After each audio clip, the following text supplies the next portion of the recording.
Montage en haut. Ce type de montage est destiné essentiellement pour les moyeux ou bien les logements tournants. Voici un exemple. L'arbre est fixe, le logement, donc l'alésage, est tournant. Ce logement-là, il est guidé en rotation par deux roulements. Un roulement à rouleau conique à droite et un autre roulement à rouleau conique de dimensions différentes, ici à gauche. Voici le type de roulement qui est utilisé. Chaque roulement a une bague intérieure, ici, qui est arrêtée en translation, donc qui est arrêtée axialement, mais c'est aussi valable pour la bague extérieure. Donc, pour ce roulement de gauche, par exemple, on a deux arrêts axiaux, un ici et un deuxième là. Et c'est valable pour le roulement qui est à droite. Finalement, en ce qui concerne les arrêts axiaux à mettre en place, il y en a 4 au total pour ce type de montage. Alors, c'est la même chose pour le montage en X. Il y a 4 arrêts axiaux. Si vous n'avez pas vu ce cours sur le montage en X, le lien est dans la description et vous pouvez également cliquer ici en haut à droite. On parle de montage en haut parce que la transmission des efforts se fait de la sorte. Finalement, avec ceci comme schéma de transmission des efforts, on parle de montage en haut, puisque ça ressemble à peu près à un O. Il faut juste retenir que le montage en haut est utilisé pour les logements tournants, généralement. Alors, il peut y avoir des exceptions pour lesquelles on peut utiliser ce type de montage dans le cas d'un arbre tournant. Mais généralement, c'est pour les logements tournants. Voilà ce qu'il faut retenir ici. Maintenant, pour les ajustements à mettre en place, la règle ne change pas par rapport aux autres types de roulements qu'on avait vus précédemment. À chaque fois qu'une bague est tournante, comme pour ce cas-là, la bague doit être montée serrée. Également, pour un alésage tournant, la bague qui est tournante avec l'alésage, donc la bague extérieure, doit être montée serrée. Sinon, à chaque fois qu'une bague est fixe, comme la bague intérieure ici, ou bien la bague extérieure pour le cas d'un arbre tournant, ces bagues fixes vont toujours être montées glissant ou bien avec gel. Donc la règle ne change pas, ça on l'avait déjà vu. En ce qui concerne les ajustements pour les logements tournants, pour notre cas, on doit utiliser ou la lettre M quand l'effort de serrage est faible, ou bien la lettre N si l'effort de serrage est normal. Par contre, si l'effort est assez fort, on peut utiliser la lettre P. Alors ça, c'est valable pour les roulements à billes. En l'occurrence, ici, ce sera les roulements à billes à contact oblique. Maintenant, s'il s'agit de roulements à rouleau conique, là, il est indiqué d'utiliser la lettre P pour les tolérances sur les logements, ou bien sur les alésages, ou bien la lettre R, donc P7 ou R7. Voilà les lettres à mettre en place pour ce type de montage de roulement en haut. Exercice d'application. Nous avons ici un système où on nous montre ici un arbre qui est fixe. Donc là, il est bien marqué ici fixe. Alors, si l'arbre est fixe, nécessairement, l'alésage ou bien le logement est tournant. Ce logement-là, il est guidé en rotation par un roulement à rouleau conique, repéré numéro 4, et un roulement à rouleau conique aussi, repéré 3. Alors, on y va. Pour la première question, on veut colorier en jaune toutes les pièces qui sont mobiles. On vient de dire que la pièce 2 forcément est tournante puisque l'arbre est fixe. Dans ce cas, toutes les pièces qui sont en liaison encastrement, qui sont fixées avec la 2, sont également tournantes. Ici, on a la bague extérieure du roulement 4 plus l'élément roulant. C'est la même chose pour le roulement de gauche, donc le roulement 3 au niveau de sa bague extérieure, tout simplement. Il y a aussi le couvercle 8 qui est en liaison complète ou liaison encastrement avec le logement. Voilà toutes les pièces qui sont mobiles, qui sont donc tournantes, excepté la pièce 1 et les bagues intérieures des deux roulements, plus les pièces 9, 7 et 6 qui sont toutes fixes.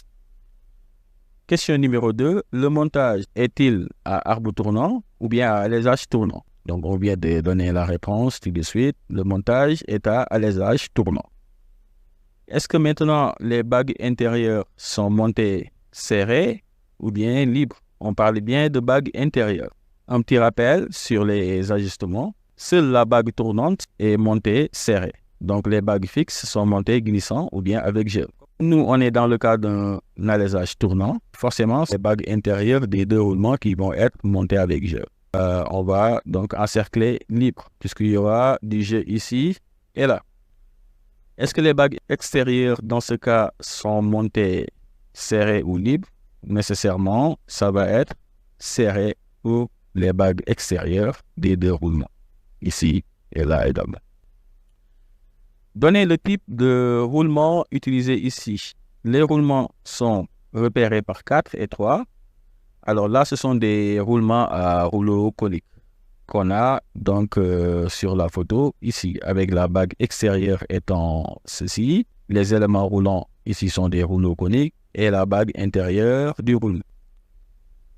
Question suivante, est-ce un montage en X ou bien un montage en O? Alors, comme on vient de voir, c'est un logement tournant. Logiquement, on doit utiliser un montage en O. Alors, même s'il y a des exceptions, mais en général, c'est ça. Alors, pourquoi montage en O? C'est dû au fait de l'allure qu'a prise la transmission des efforts, qui donne quelque chose qui ressemble à un O. Donc, si on regarde bien les arrêts axiaux, ici, à ce niveau, et sur le roulement de droite, ici et là, donc forcément, ça donne des arrêts qui finalement vont former un O. On parle de montage en O. Donnez le nom et la fonction du repère 5.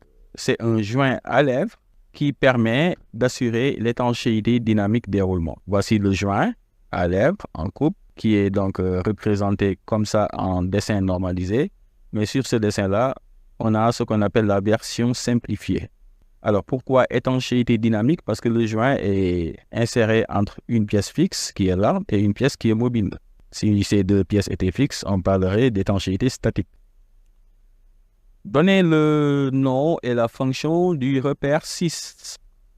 C'est ce qu'on appelle un écrou à encoche. Donc, l'écrou à encoche, concrètement, c'est ce qu'on a ici. Alors, cet écrou à encoche, dans ce contexte, il sert déjà à arrêter axialement cette bague intérieure, mais surtout faire le réglage de la précharge des roulements. Donc la précharge, c'est le jeu interne sur les roulements qu'on règle au départ. Donc c'est une petite pression qu'on met sur les roulements afin de régler le jeu interne. Ça permet d'éviter les vibrations et les usures. Ça doit être bien réglé, ni trop serré, mais pas trop de jeu au niveau des roulements.